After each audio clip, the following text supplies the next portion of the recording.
friends and enemies.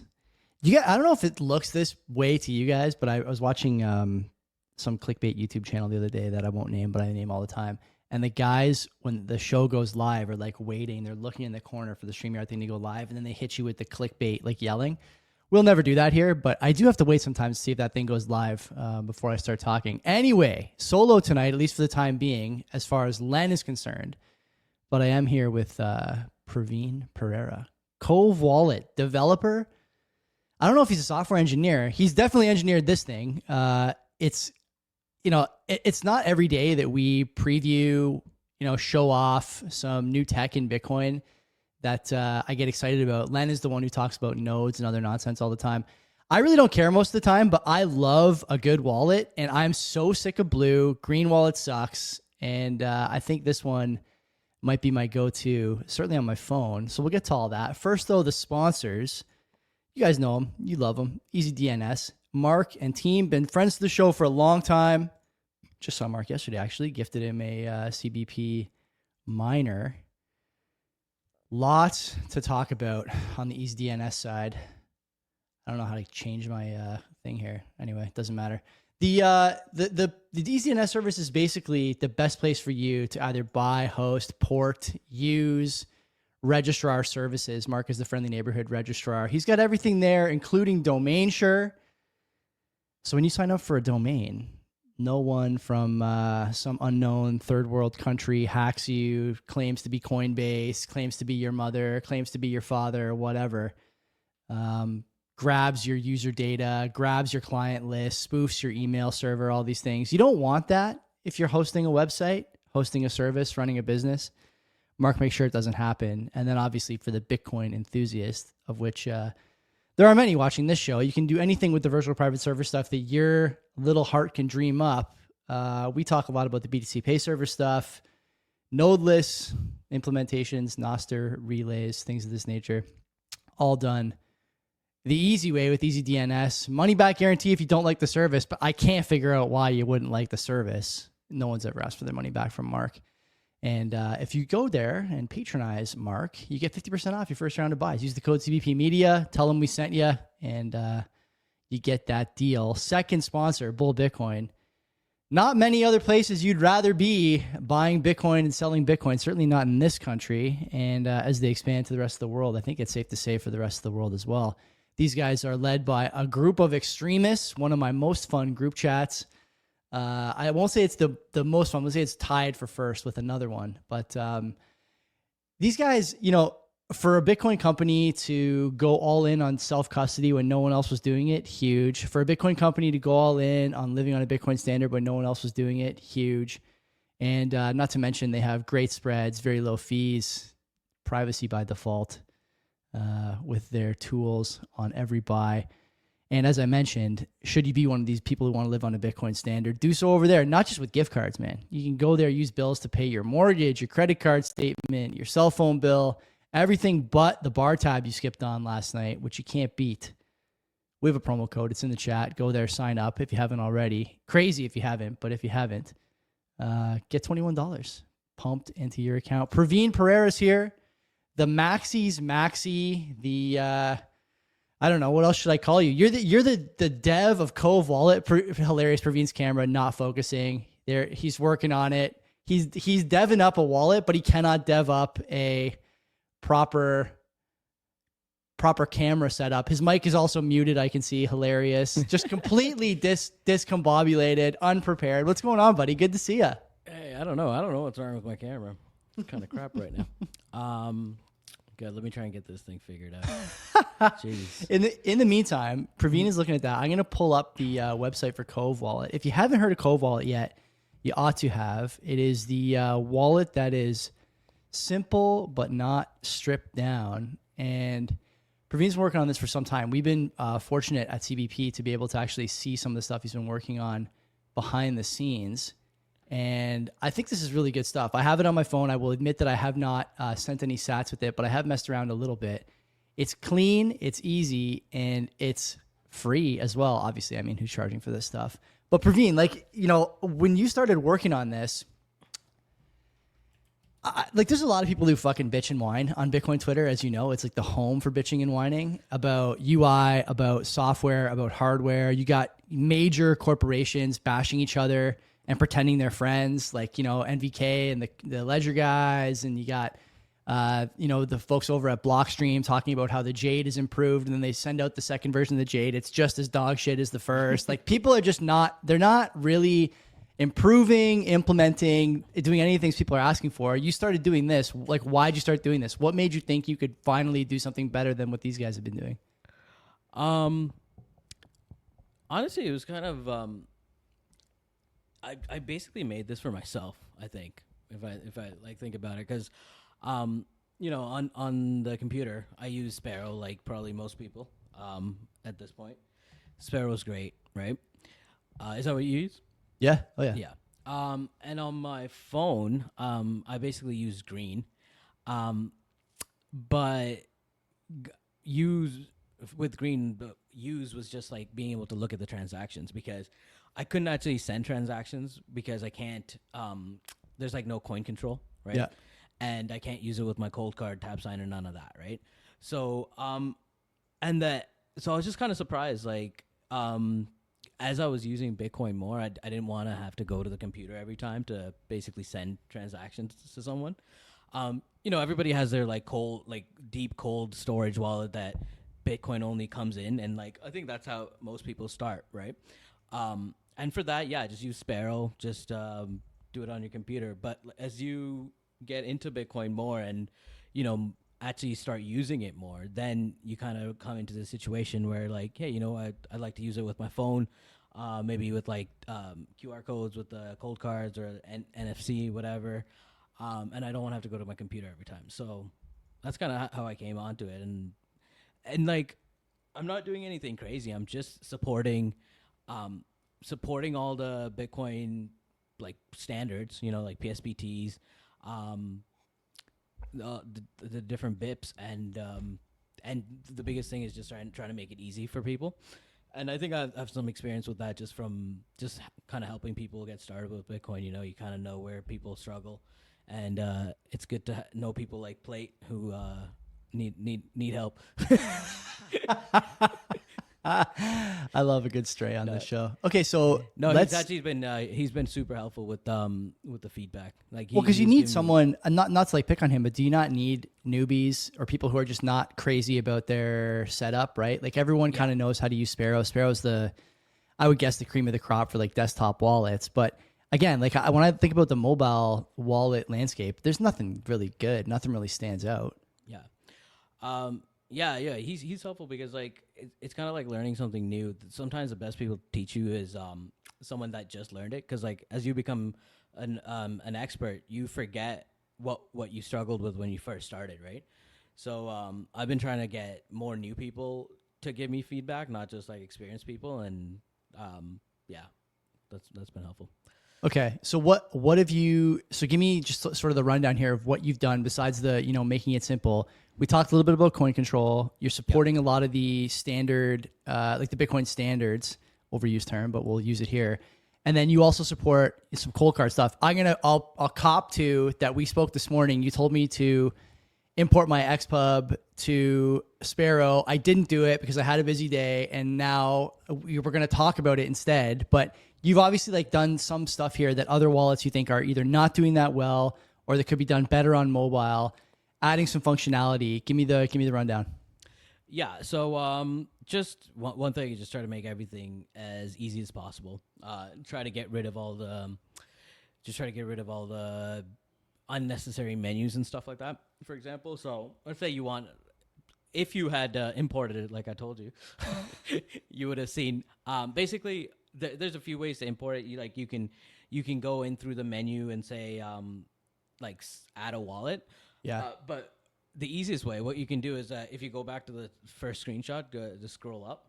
Yep. Okay, hold on here. Oh, here we go. So yeah, so you see that QR button at the top right? Yeah. So that's basically like a catch-all button. You can scan any QR and Cove will figure out. basically any QR, and it'll figure out what to do. So if you go, if you scan an address off, obviously it'll take you to send some Bitcoin. But if you were to import from your cold card, you know how there's like a bunch of different formats you can import from? Yeah. It'll support any of them. So you select any of them, like just don't think, just go through it, pick one, scan the QR, and it'll import it. Just little stuff like that, like try to take out as many like decisions and thinking as possible. Like,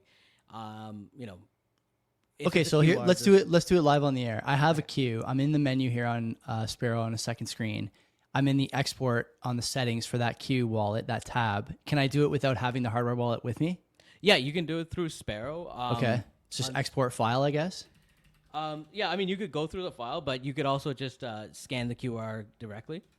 Okay, so which one do I pick? There's like a bunch of different options here: Electrum, personal server, labels, output, blah blah blah. Some of them have the show option. Like I'm assuming that's the that's the QR code option. Yeah. So from Sparrow, the way I usually I think a lot of those should work because of the formats are the same. But on the Sparrow, if you go to the wallet, you go to settings.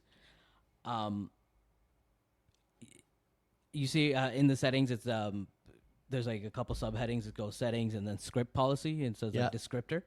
If you hit that QR there, tools. Okay, wait a minute. File settings.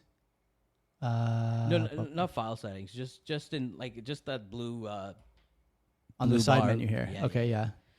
The descriptor policy or like script policy descriptor. Is a QR. Yeah, just hit that. And, at the bottom, it just says show BBQR. You learn something new every day. Yeah, and I'm sure the other. Look at that! That fucking worked right away. Yeah. Wow, that is impressive stuff. That's great. Okay, wicked. Yeah. So we do a lot of I do a lot of little things like that. Like something I've noticed is like people go through the cold card menus and it gets to like, okay, do you want like P2SH? Do you want legacy? Like everyone's like, what the hell is this, right? Yes. So like an example of what we do is like if you go on cold card and scan like I think the JSON, basically that gives you for all three address types. Mm-hmm. We'll try to best guess like what you want, and like 99% of the time you're probably using a BC1 like a SegWit address, right? Yeah, of course. So we'll put you in that wallet and like scan for transactions, but in the background we'll scan for transactions on the other two as well. So Sick. For the 1% of users that are actually wanting a different wallet type, if we find a transaction, we'll say, hey, you got addresses in the other ones, which one do you want to pick, right? So that's kind of these are very specific examples, but I'm trying to get you like get across the thought process behind this. It's mostly like try to keep things as simple as possible. Try to avoid like questions. Try to do the 90% thing like right away, but always have like escape hatch for the people that want to do something more advanced or something weird, right? So even the send flow right now, we don't do coin control, but there is a way to do that, but it's a little hidden. Like I don't want to confuse new users with like, hey, now you have to choose which coins to send, right? But if you know about coin control, you'll know where it is, basically. Yeah. Okay. I'm gonna try. I don't know. I guess I probably can't send with this wallet now, right? But no. Yeah. But this is like the send menu. See, this is the thing for me. Like I've been in Bitcoin a long time, but I'm not like a technical expert. To be honest with you, I don't know that much about the technical side. The sort of rationale for the BC1 addresses, was difficult for me to pick up at first. Like I didn't really learn about SegWit and all that in detail until ordinals came around. And, like looking at the style of this wallet and sort of the breakdown of, what you're saying, this idea that most people need to get 80% or 90% of what ends up being the most commonly used Bitcoin methods, get that right and make it easy, and then people will stick around. I should mention you got a grant from OpenSats, did you not? Yes. Thanks OpenSats. I mean, without them, I couldn't be able to do this because I've been doing basically full time with this for the last almost how long has it been? Like 9 months now. That's crazy. So when they give you the grant, what was the rationale for them? Because I mean, they must have a million people knocking on their door, doing projects that are, I don't want to say similar because it kind of cheapens what you've been able to pull off here, but like they're doing similar stuff. So what was the rationale? What did you tell them when you said, look, like I'm the one who deserves this grant, not these other clowns, not these other posers and losers. It was me that deserves it. My pitch was basically the same pitch that I had for you. I think like this idea is like really simple, but like not a lot of people are like, I don't think a lot of people are doing it because it's almost too simple. It's not like, it's not flashy. It's not exciting. It's not lightning. It's not layer 2, right?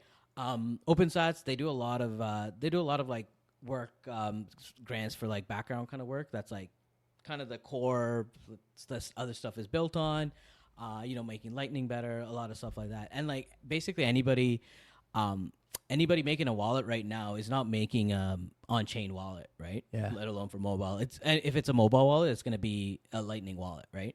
So I feel like with this I'm zigging when everyone's zagging, or whatever that term is, because I'm coming in and I'm saying explicitly we're not doing lightning. We're never going to do lightning. We're not doing any layer 2s. We're not doing liquid. This is just on-chain. So so I think it ended up being like a unique proposal because it's in some ways boring. Yeah. Do you think, okay, so you're sort of planting your flag on a number of things that would upset my absent co-host. Like he's big on lightning. A lot of guys are big on lightning, honestly, Praveen. Like I look around the landscape and I see people talking about how layer 2 is the reason we're going to be able to manage transaction fees and still pay miners. It's going to help us get to nirvana. We're all going to get girlfriends thanks to lightning, or whatever the meta meme is that week. Do you really think that you're just going to go full on chain forever? Like I've not heard this from a wallet. In fact, to your point, when I think about the wallets that are out there, blue, green, there's probably others that I'm not thinking of. They're all now leaning into this other stuff. And there's even, I don't want to brag on Cold Card, but I think Cold Card even thought about, or maybe has support for stuff like ordinals, right? Like really flash in the pan, short-lived kind of popular uses for Bitcoin. And you're going the other direction. Like, are you really willing to plant your flag there? Why are you willing to plant your flag there? Yeah. I mean, before that, I don't know about the Cold Card stuff. I think maybe they have like the SAT chip thing, like where you can put it into art or something. That's right. I think if anything, that's kind of like a statement against like this is stupid digital art shit, right? Yeah, I mean, I don't want to give the impression that I hate lightning or I'm against lightning. I like lightning. I usually just use custodial lightning. I've helped a bunch of people with lightning nodes, and it's always a mess, right? Like it works until it doesn't, and then like if you're not technical, you're gonna have a hard time figuring out. But that's kind of here nor there. I'm not against lightning wallets. Right now my main lightning wallet is probably Primal, the Nostr. Oh, really? Okay. The Nostr app. Nice. It's just I just wanted this to be really focused, right? It's just like I think simplicity comes from focus. It's not that I don't like lightning. It's just the less things it does, the simpler it can be. If someone's coming in, they don't have to wonder, like, do I want on-chain Bitcoin? Do I want Lightning Bitcoin? Which one is it? It's try to take away as much thinking as possible is what I'm thinking. So yeah, I mean, if Bitcoin is to succeed, people are always going to need an on-chain wallet, right? It might, like, you're not going to be paying for coffees with it, but like, on-chain is going to be used, so it's going to need a wallet. I don't know. Does that answer your question? It's not that I hate it. It's just I really wanted it to be focused, right? I think it's a good answer. The reason I ask is because like I look at my own experience again. Like I only have my own experiences to draw on. I hear what other people say, and we get people in the chat and stuff saying it'd be nice to have this, nice to have that. Great example. This node that Len put together for me, right? Like he's got the best of intentions, but the UI is intolerable. The node sync process it's like embarrassingly bad for an asset that's worth $1 trillion.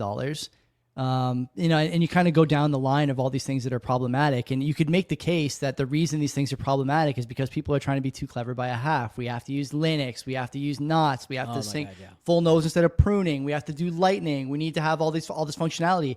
The only functionality I think you need is for the thing to fucking work. Yeah. And in Bitcoin, like it's true that a lot of people come to Bitcoin who are technically savvy. At least that was true for the first 12 or 13 years.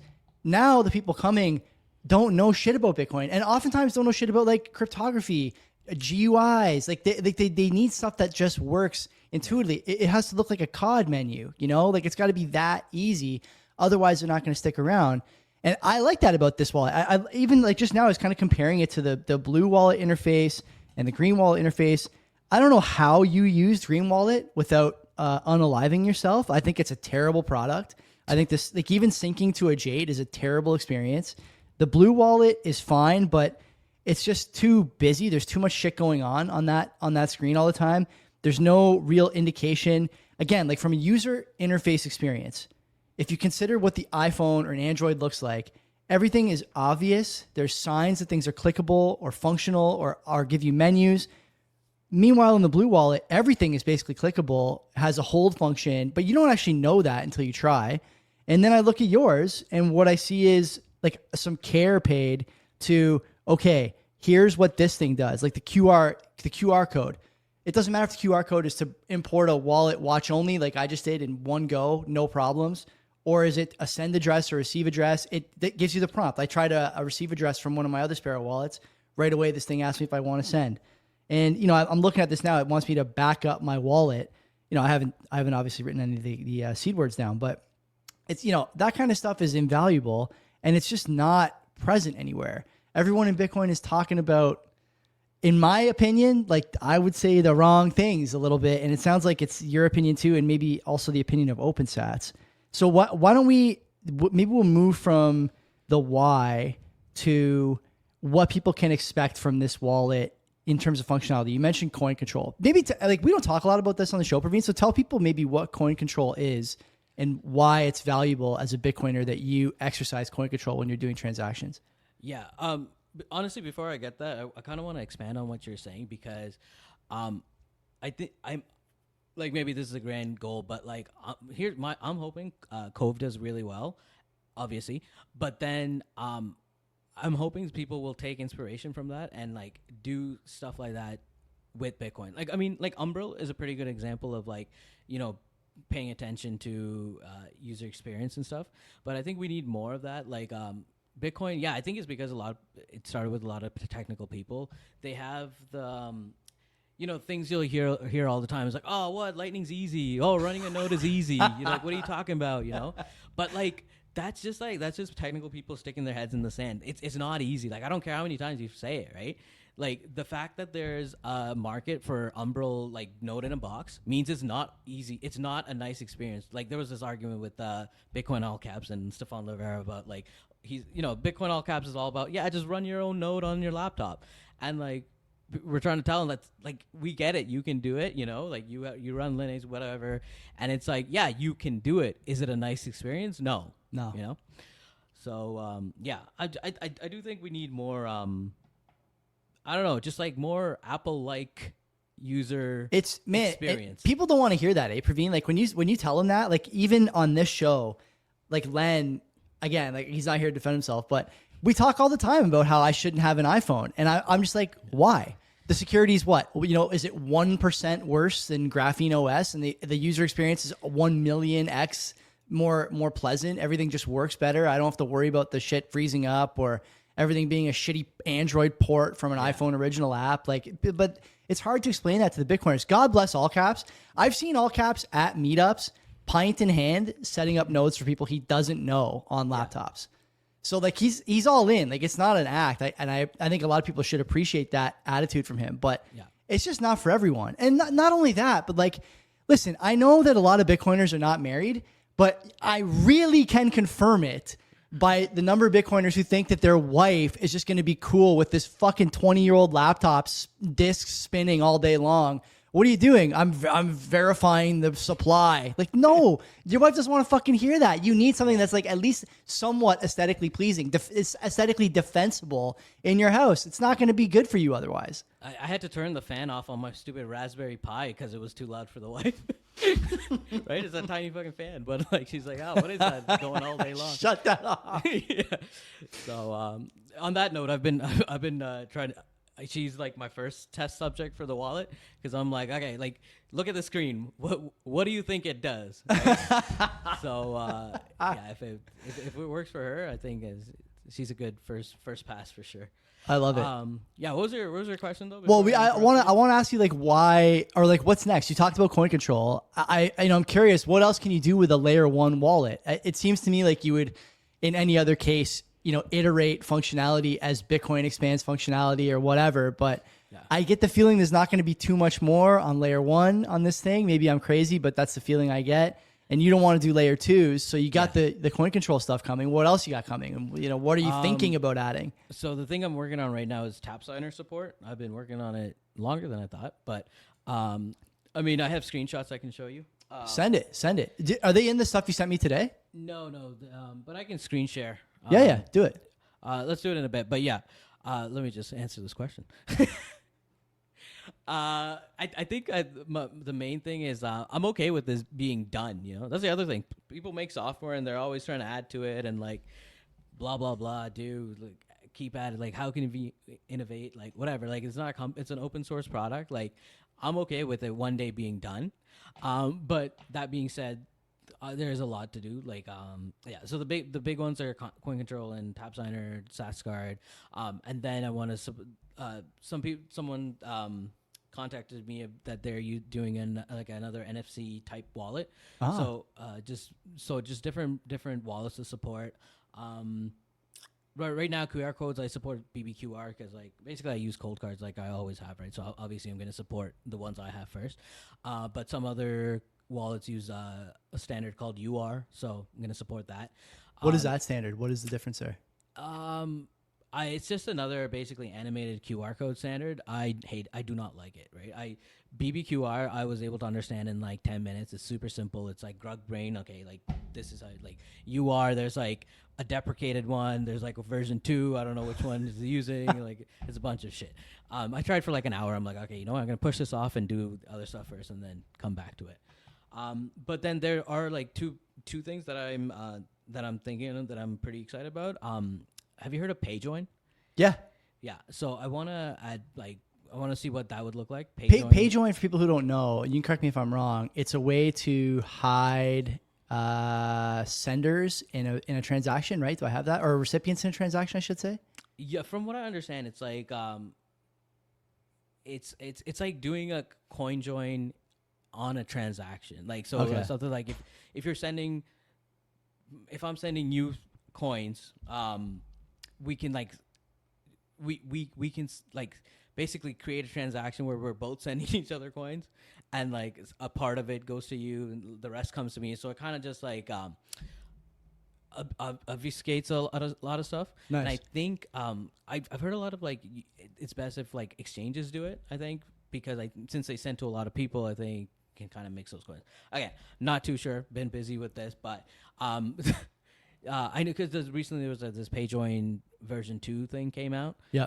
That's like can work async, so you don't have to be online the whole time. So I'm looking into that, and I know Francis and Bill Bitcoin guys. I think they might have sponsored that, or like they did. I think they use it or are thinking about adding it. Yeah. So I think the more wallets and more exchanges that support that'll be great. So that'll be number one. The other thing is I don't know if you've heard of Joinster. I also want to look into that. No. It's basically a coin join using Nostr. Right? I like that. So basically, I like Nostr that. as a coordination. So want to look into, hey, can I add this to mine? And the other one would be silent payments. Joinster. This is intriguing to me because there's a lot of sats floating around on Nostr, right? It makes sense to have some coordinator there. Joinstar,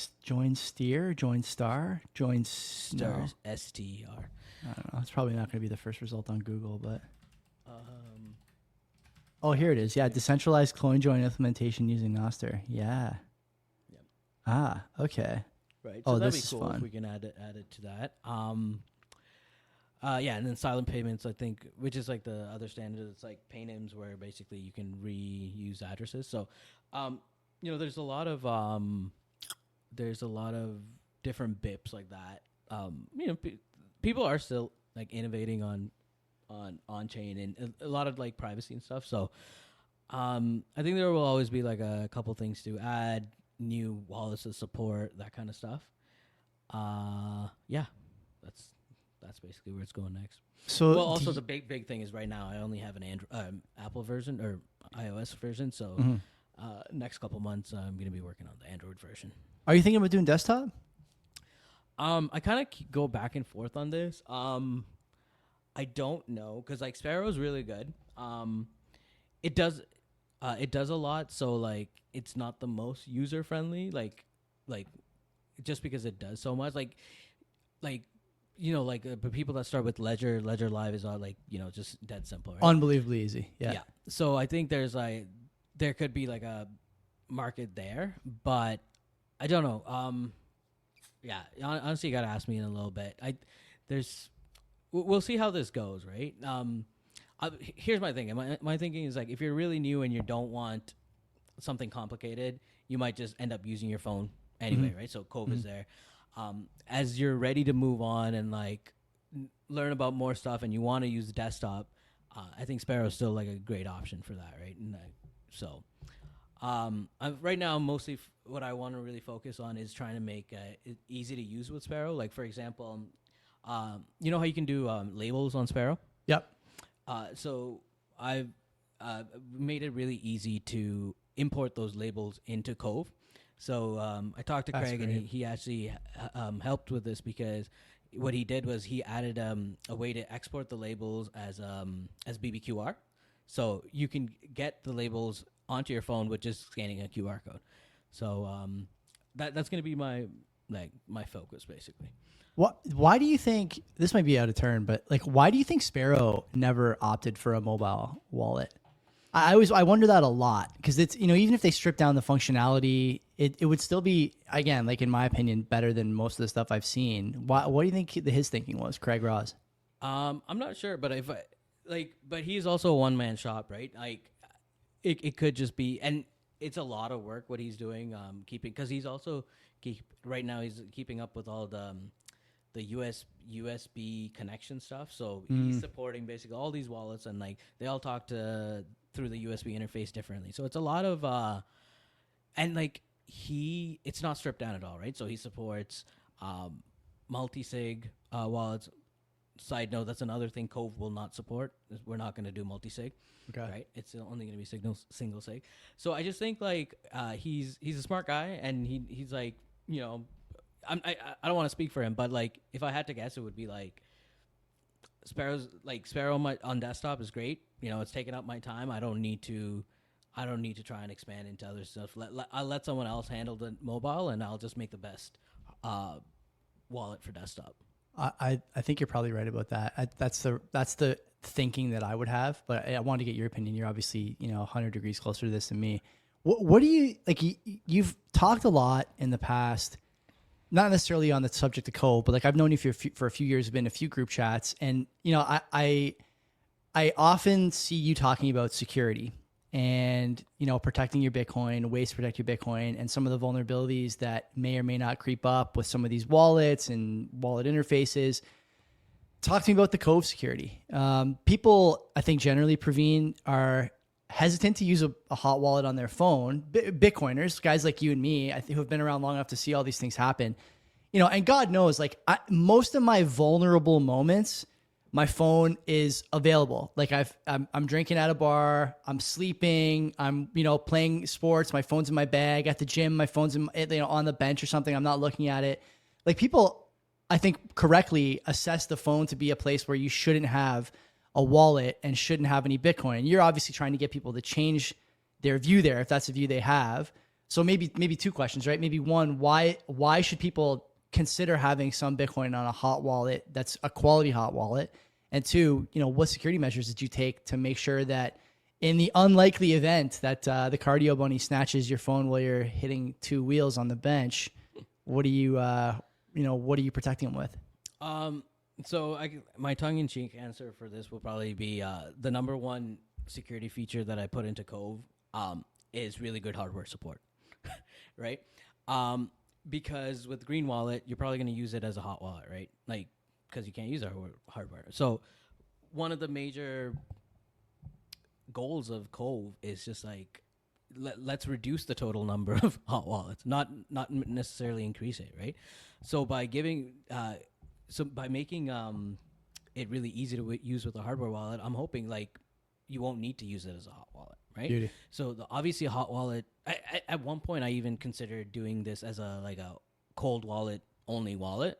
Wow. Okay. But decided against it because like I still want like a good top of funnel for people new to Bitcoin. So the idea is just create a hot wallet on your phone, but get into some kind of hardware wallet as soon as possible. Like Tap Signer is super easy, super cheap. I've seen people being like, I would never use my wallet on a phone, which is true if you're on a hot wallet. But if it's on a cold wallet, then like if you don't have your hardware wallet, it's just a watch only wallet, right? You can't do anything with it. But then long answer for security is I'm thinking about that a lot. Like obviously just following best practices, just like encrypting the seeds that are on the device. Another thing I might want to look into is like I want to see if I can like encrypt the hot wallet with like a 2FA keys, like for people that use it, or like with a pin. So like the unencrypted, like it's not, you can't access it without like a pin, for example. That makes things harder. And then like my thinking is like, if I'm going that halfway, I might as well just say use a Tap Signer, because that's kind of like what it's designed for, right? To use with a mobile wallet, and like hopefully more people come out with this kind of stuff. But some other interesting hardware security features I have is I have a white me pin. So yeah, if you have a pin 0000, you can add a new pin 1111, for example. Let's see. I'm gonna fire it up. Yeah, it's in settings. Yeah. So you gotta create a pin first. Yeah. So create a pin, and then so there's right now I have two trick me pins. There's the decoy pin, and there's a white me pin. So white me pin is if you someone's like, give me your freaking money, you put in the white me pin, it'll delete everything on Cove, and it'll log you in to an empty wallet, basically. This is very good. This is a feature that Cold Card also has. So I've done this on my device here. You can see my wallet, Cucumber Water, and then down here, now that I have the pin, there you go, the white me pin enabled. That's great. So you can actually just put that in, decoy pins, white me pins. Yeah. You can use Face ID. Do you have an opinion on Face ID? People don't like it as a security feature for this kind of stuff. Where do you come down on that? It depends. So if you use a decoy pin or a white me pin, you can't use Face ID because that doesn't make sense, right? Mm-hmm. Like you don't really get a chance to enter the pin. So if my wife's face unlocks it, then it deletes the wallet. That could be a feature. Yeah. Yeah. I mean, that'd be cool if Apple lets you do that. But yeah. So decoy pin, as you can probably imagine, is like you can have a complete different set of wallets in decoy mode. But yeah, Face ID. I like the option. I don't see, like, if I'm like, I know if you're like going across borders and stuff, they can force you to give up your biometrics, but they can't force you to give up your PIN. So that's an interesting thing. But if you want to use it, it's there, right? Like, I don't want to take a hardline stance. Like maybe some people only have like some like cash wallets on there, and like a couple $100. Just like, let me unlock it with my face. I'm like, all right. Yeah. Yeah. I do like, I kind of like Face ID, but I do also sympathize with the people who have concerns. But I mean, for your uses, you're right. The PIN is kind of the important thing, much like the cold card devices, much like, I think maybe Jade does this. I don't know if the current model ledgers or Trezors do it, but this like decoy PIN I think is pretty important because, if you do get into a situation where someone has you and the device, then you have to have a way to at least buy time or pretend you don't have the Bitcoin you said you had or whatever, right? So it's like kind of a difficult situation you find yourself in, and you need that option. I mean, this is a quality product. I think if I look at the interface, I look at the wallets you've chosen to integrate as far as the cold card and all the CoinKite products, it sounds like, along with a few others. It's quality. Now the natural sort of next question is, are you going to integrate some of the not so popular wallets amongst Bitcoiners? Can you even integrate them? Stuff like the Ledger Trezor, I don't know what's another one, like the Keystone. There's a handful of these wallets that are sort of 1B type with their own set of problems. Even stuff like the new XYZ wallet, the block wallet, right? What is that thing called? I forget now. It looks like a stone, but Oh yeah, I forget. But I can't remember. But people, I mean, in my circle anyway, and it sounds like yours as well. It's basically CoinKite or die. Are you ever going to try and make these other wallets compatible with the product? Do you want to? Do you care? Or as a developer, are you on a mission to make these other wallets obsolete? And part of that mission is making sure that they don't work with Cove. like what kind of mission are you on? No, I definitely want to integrate with other wallets, but the way we're gonna do it is I'm not integrating anything specific, right? Like even with CoinKite, I'm not working. I think the only thing specific I'm integrating with CoinKite right now is the tap signer because that's a very specific thing, right? But everything else is I'm using. If your wallet uses PSBTs, we can use it using files, right? You can move. If it uses BBQR QR codes, you can use it with my with Cove. So I think another wallet that uses BBQR QRs is Crux. I don't know if you've heard of it. It's like like a do-it-yourself wallet. Okay. And then so later when I support UR QR codes, the UR format, then I think that will bring in Jade support, Passport. I think Tab. What's the one that they run on like a Raspberry Pi? Seed signer. Seed signer. Yeah, we'll support that. So yeah, so I'm gonna support like the standards. So it's gonna be PSBTs, BBQR, UR. So if your wallet uses that, it's compatible. So this is interesting. I didn't realize that there wasn't too much proprietary tech in these wallets in terms of like integration with software. Is this the case for like most of the wallets, all the wallets then? Yeah. So if it's like a wallet you plug in to USB, I know a lot of that is proprietary. So a lot of like Craig's work and like a lot of people do work on there's I think it's called HWI hardware wallet interface. Okay. Maintained by I forget who it is, but basically that it's like it supports all these wallets and like all their like formats are a little different. But when it comes to air gapped support, there's not that many standards, right? So there's like you need to either there's only a few ways to move the BB like the transaction, right? Usually it's in like a PSBT form, so you can move it with files, you can move it with NFC, or you can move it with QR codes. PSBT, for people who are not keen on this, is partially signed transaction. So a Bitcoin wallet like Cold Card, for example, especially if you're air gapped, maybe only if you're air gapped, half the transaction will happen on your Cold Card. Then you take it out, you sign it on your Sparrow wallet, or vice versa, I should say. You start the transaction on your Sparrow wallet, export it, sign it on your Cold Card, bring it back, and then broadcast. So it's like it's like half signed by the software, half signed by the hardware, and then sent out on whichever device is internet connected.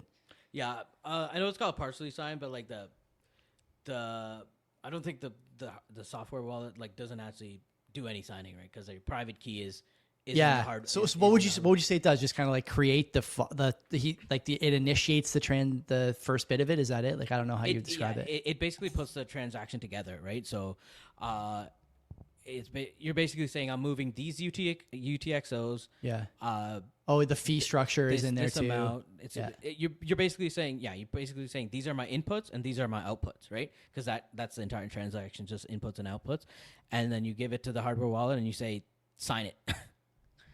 Basically, I like it. I think this is a great product. Do you want to tell people anything else before we go? Like I asked you today if I could get in the test flight. I don't want to guarantee people a spot in the test flight.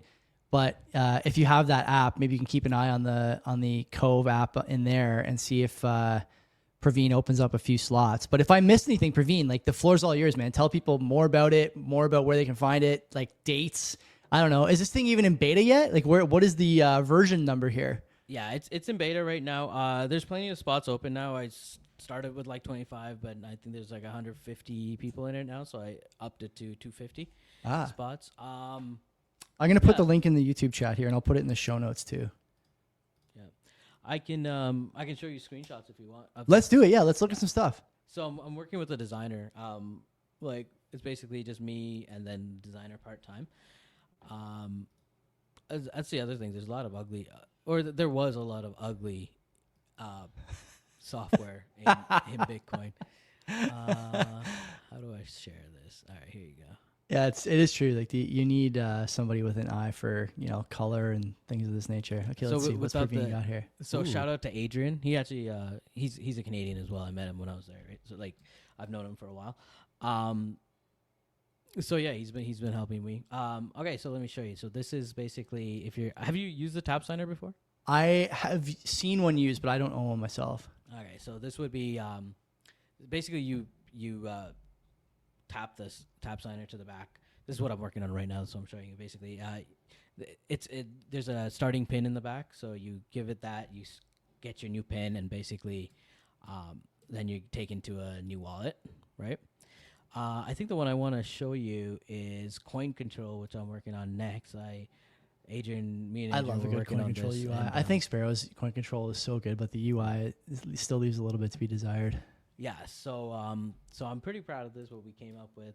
Let me know what you think. Right. So basically, the way it would work is we're not gonna let you do coin control through the normal send flow because we want to keep that like really simple. So we're almost gonna have two different send flows, right? So if you want to do coin control, basically you're gonna have like an advanced screen where you can see your UTXOs, right? And this is what it would look like. And from here you can just search. You can search like labels, Yeah. amounts, dates. That's wicked. Okay. Yeah, and you will be able to what's it called? Order, right? You pick the ones you want to send, right? So here, continue with 3, whatever, and then from there, from that set, you can decide exactly how much you want to send, right? So whatever, and then yeah, that's pretty much it. And then you get taken to the normal send screen where it shows you how much you're sending, where you're sending it to, and yeah, basically the wallet you're sending from, and Nice. the fees and stuff like that. And so that allows you to. So when you're done, okay. So maybe can you do like, are you gonna put any privacy functionality in this, like coin join, any of that stuff down the road? Like I know this was popular for a long time. I don't know how many people are still using coin join for every transaction, but yeah. So I know CoinJoin right now is not. Like nobody's running a coordinator. That's why I'm looking at Joinster, because I guess there's no I need to look into it more. But yeah, if I could integrate Joinster, that'd be cool, for sure. I like this idea. It looks great, Praveen. I gotta say, like you deserve some kudos and some congratulations. It's a well designed product. Thank God you decided to work with a designer. Like some of the shit online is just unbelievable. I saw this like Apple Watch fee widget, and I wanted to try it out the other day. So like on your phone, instead of my watch constantly telling me that my heart rate's fine, it'd be nice to see like what the transaction fees are. It is the ugliest thing in the world. And you go to the App Store and look for more stuff related to Bitcoin. It's ugly. It doesn't work. The stuff is like, it's half-assed, half-hearted, and seems to have like, no passion for the project. And then I look at this and I think, like, why can't everything look like this? It's a dark mode already. Everything is colorful, is clickable, it's legible. The kerning on the text makes sense. Little stuff like that you just don't see in a lot of other apps. So, you've done great work here. Honestly, props to OpenSats because they're sponsoring the designer as well.